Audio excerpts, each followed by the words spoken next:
كمان يعني اسلام عوض قام بدور قوي جدا يا خالد في الناحيه الدفاعيه مع سيد معوض كمان. صح يعني بس رغم كده بس انا هروح لك نادي الزمالك، بس معانا على التليفون الكابتن احمد جعفر. كابتن احمد. ازيك يا كابتن خالد؟ تمام، اخبارك ايه يا كابتن احمد؟ الحمد لله زي الفل والله يا كابتن. الحمد لله. بطلع حضرتك طبعا مع الكابتن محمد صبري والكابتن هشام.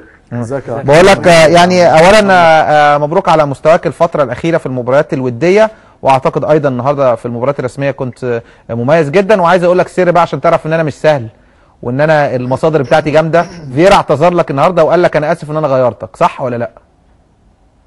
يمكن هو قال لي كده. انا كنت حابب اكمل والله يا كابتن، لاني كنت الحمد لله بدات يعني الشوط الثاني بدات اركز افضل من الشوط الاول وكده، بس هو الراجل شاف برضه ان انا كنت عشان كانت رجلي كان تعبان شويه يمكن قبل الماتش وكده، فهو حب يغيرني، حب يريحني. بس بعد المباراه قال لك ما تزعلش، انا تقريبا اخطات ان انا غيرتك يعني هو الراجل قال لي انت كنت بدات تبقى كويس وكده، فهو قال لي يمكن في التغيير كان استعجلت شويه في التغيير وكده، فقلت له الحمد لله كنت يعني على كل شيء طبعا، وده نصيب يعني.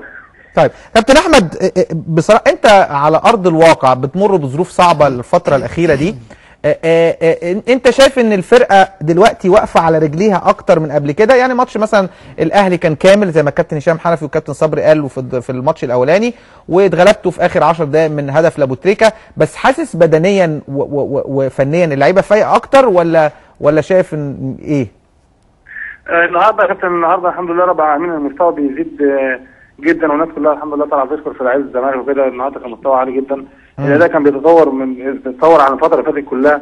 الماتشات اللي فاتت كلها كنا دايما نازلين ما عندناش يعني ما فيش روح، ما فيش انسجام بين اللعيبه. النهارده اللعيبه بتأدي على اعلى مستوى وبتضيع النهارده كذا فرصه على الجول على جول الاهلي وكده، والاداء كان افضل النهارده. يمكن كنا افضل من النهارده، كنا نستحق الفوز، بس الحمد لله على كل شيء يعني.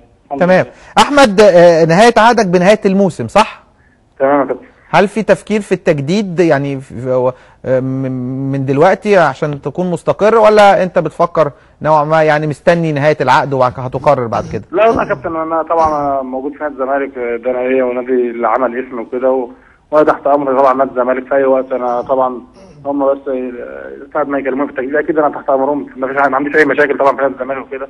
النادي اللي عمل اسمه وكبر اسم احمد جعفر وكده، وانا ان شاء الله باذن الله اكيد هكون سعيد طبعا لما اجدد نادي الزمالك. ده حاجه كبيره جدا يعني. ميدو قاعد يهزر معاك امبارح على تويتر، والنهارده كان معترض على تغييرك. احمد حسام ميدو يهزر، بس الهزار كان تقيل.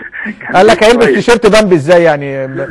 بينك. هو كان بيهزر، بس يعني الناس خدتها الناس افتكرت ان هو بيقطع فيك يعني. هو بيتريق وكده، بس انا عارف ان ميدو بيهزر وكده، لان ميدو علاقته بيه كويسه جدا الحمد لله يعني، ومن اللعيبه اللي الواحد بيعتز بيها قوي يعني. والنهارده على فكره كان معترض على فكره تغييرك النهارده حتى احمد حسام. يا كابتن والله الماتش كان فتح في الاخر شويه كده، بس يعني زي ما قلت لحضرتك هو نصيب. يمكن الحمد لله على الاداء طبعا وعلى النتيجه وعلى كل شيء، بس ان شاء الله باذن الله احنا اهم حاجه نركز بقى في بدايه الموسم الجديد ان شاء الله، ان ربنا يوفقنا ونفضل بس في المستوى الثابت ده يعني، ونحسن افضل من كده باذن الله الفتره الجايه ان شاء الله. تمام، شكرا كابتن احمد جعفر. بشكرك كابتن احمد. صبري، مين الثلاث لعيبه اللي كانوا مؤثرين النهارده في شكل واداء نادي الزمالك؟ والله طبعا البدايه خالد، طبعا انا شايف محمد ابراهيم هو نجم المباراه، مش